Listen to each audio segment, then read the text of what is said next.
Have you ever noticed something strange? The more someone feels embarrassed to bother others, the more they end up being bothered by everyone else. Someone suddenly asks you for a favor. You clearly have a lot on your plate, but you still say, "It's okay, I'll do it." A friend asks you to pick something up for them. It's not even on your way, but you still say, "Sure, no problem." A coworker dumps work on you that was never your responsibility. You're already annoyed inside, but out loud, you still say, "Okay, I'll take a look." Then you agree while feeling wronged. You help while overthinking. In the end, you even comfort yourself. Forget it. It's just a small thing. But the problem is, many relationships start becoming unbalanced from these so-called small things. You think you're being considerate, but the other person may simply be confirming one thing. You are very easy to use. That sounds a little harsh, but it is very real. In relationships, the way people treat you is often shaped by what you allow. If you always put your own time last, others will assume your time doesn't matter. If you always suppress your feelings, others will assume you don't have any feelings. If you always say, "I'm available," when you're actually not, others will really believe you are always available. Many people don't start out trying to take advantage of you. But there is a very real part of human nature. A person with unclear boundaries is the easiest to test again and again. The first time they ask you for help, you say yes. The second time they bother you, you say yes again. By the third time, they no longer see it as bothering you. They see it as something natural. You might think, but if I don't say yes, will I seem cold? If I reject someone, will the relationship get worse? They already asked me. If I don't help, does that make me unkind? See, what truly traps you is not the task itself, but the fear inside you. You're afraid they'll be unhappy. You're afraid they'll think you're difficult to deal with.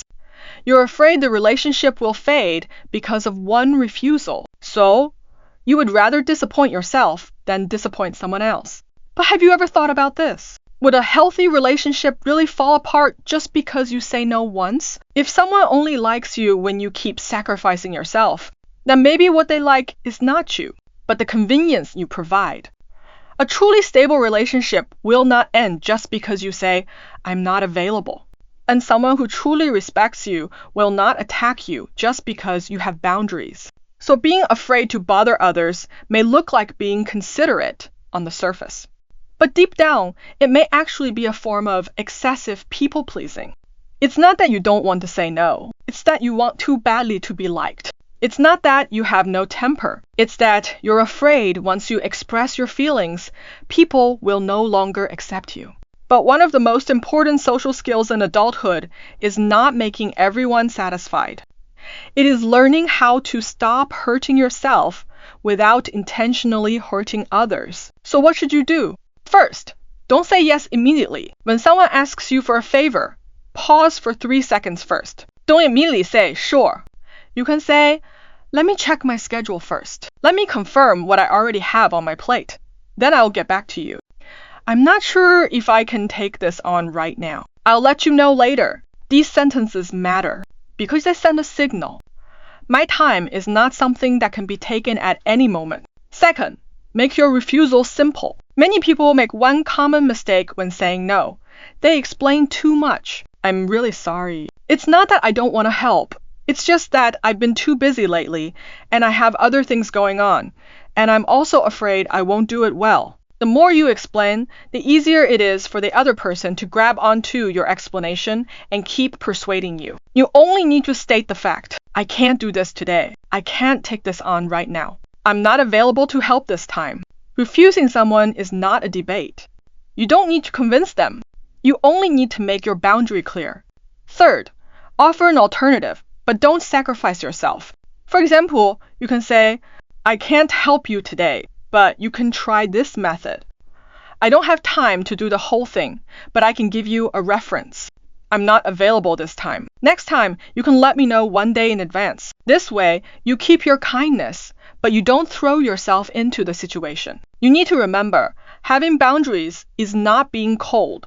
Having boundaries means telling others, "I'm willing to be kind, but I'm not without limits. I can help, but I'm not on standby at all times. I value relationships, but I also value myself. The true sign of maturity is not always being easygoing. It is finally daring to admit, some favors I don't want to do. Some relationships I don't want to maintain with so much exhaustion. Some people may be disappointed, and that's okay. Because your life is not meant to be spent constantly meeting other people's expectations. Here's one final sentence for you. Don't let being afraid to bother others turn into allowing others to bother you freely. A truly good relationship does not require you to constantly wrong yourself to maintain it.